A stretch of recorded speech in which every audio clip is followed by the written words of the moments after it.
एक जिंदा शख्स पर कब्र के अजाब का सच्चा वाकया। बयान किया जाता है कि चंद साल कबल एक जमात मानसेहरा से आगे एक छोटे से कस्बे में गई। इस जमात में एक शख्स डॉक्टर नूर मोहम्मद था। उनका बयान है कि मस्जिद से बाहर इधर उधर काफ़ी लोग फारग बैठे थे। हम लोग उनके पास गए और मस्जिद में आने की दावत दी ताकि वो तालीम में शरीक हो सके। कुछ लोग हमारे साथ मस्जिद में आने पर तैयार हो गए। एक साहिब ने कहा कि मैं नमाज के वक्त आऊँगा और नमाज के बाद अजाब कब्र का एक वाकया आप लोगों को सुनाऊंगा। चुनांचे ज़ोहर की नमाज के बाद ये शख्स हमारे पास बैठ गया। अपना तारुफ करवाया कि वो रिटायर्ड फ़ौजी नौजवान था। इस फ़ौजी का बयान है कि जंग में एक कब्र में असलहे का एक आर्जी ज़ख़ीरा यानी एक कैंप लगाया गया था और कुछ नौजवानों के साथ इस फ़ौजी की ड्यूटी थी। दिन का वक्त था और कोई ख़ास काम नहीं था। चुनांचे इसने कब्रिस्तान में घूमना शुरू कर दिया। इसका गुज़र एक पुरानी कब्र के पास से हुआ तो यूँ महसूस हुआ जैसे कब्र के अंदर से हड्डियाँ टूटने की आवाज़ आ रही है। इस फौजी जवान ने बताया कि मैंने बंदूक के बट के साथ कब्र की ईंटें हटाई ताकि देखे कि यह आवाज़ कैसी है। जैसे जैसे मैं मिट्टी हटाता गया आवाज़ और तेज़ होती गई और मेरी दिलचस्पी और खौफ भी बहुत बढ़ता गया।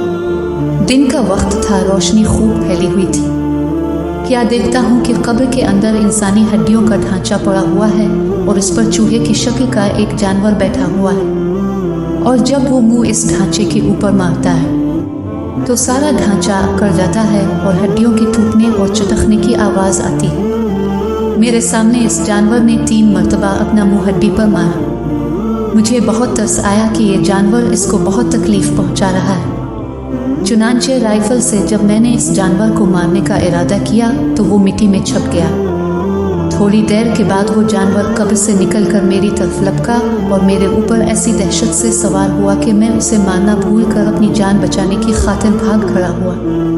काफ़ी दूर जाने के बाद मैंने मुड़कर देखा वो जानवर मेरे पीछे तेज़ी से भागा आ रहा था। करीब ही पानी का एक गड्ढा था। इस जानवर से बचने के लिए मैं इस जोहर यानी गड्ढे में दाखिल हो गया।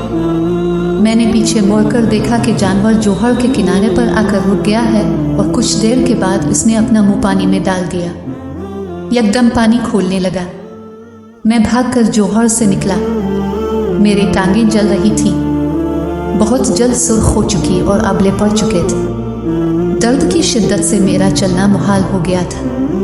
मैंने अपने साथी को आवाज़ दी तो जब मैंने पीछे मुड़कर देखा तो कुछ न था बल्कि वो जानवर गायब हो चुका था। चुनांचे मुझे एबटाबाद के अस्पताल में दाखिल करवा दिया गया और फिर वहाँ से रावलपिंडी के बड़े फौजी अस्पताल में मुंतकिल कर दिया गया।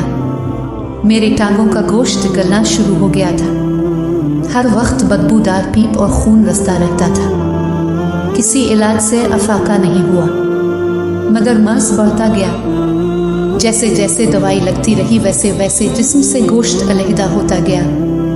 इस वक्त दोनों टांगों की सिर्फ हड्डियां बच गई हैं। गोश्त आहिस्ता आहिस्ता गल कर अलहदा हो चुका है और हर वक्त मुर्दे की सी बदबू आती रहती है। फिर इस शख्स ने हमें अपनी दोनों टांगें दिखाई जिन पर पट्टियां बंधी हुई थी। अल्लाह मुआफ़ फरमाए। अल्लाह ताला हमें कब्र और जहन्नम के अजाब से महफूज रखे, आमीन। सबक। इस वाक़या से हमें ये सबक मिलता है बेशक बाज़ दफ़ा अल्लाह ताला लोगों की इबरत के लिए दुनिया में ही अपने अजाब का मुशाहिदा करा देता है, जैसा कि इस वाक़े में भी अपने मुलाहज़ा फरमाया। अल्लाह ताला हमें अमाल साले करने की तौफ़ीक़ अता फरमाए, आमीन।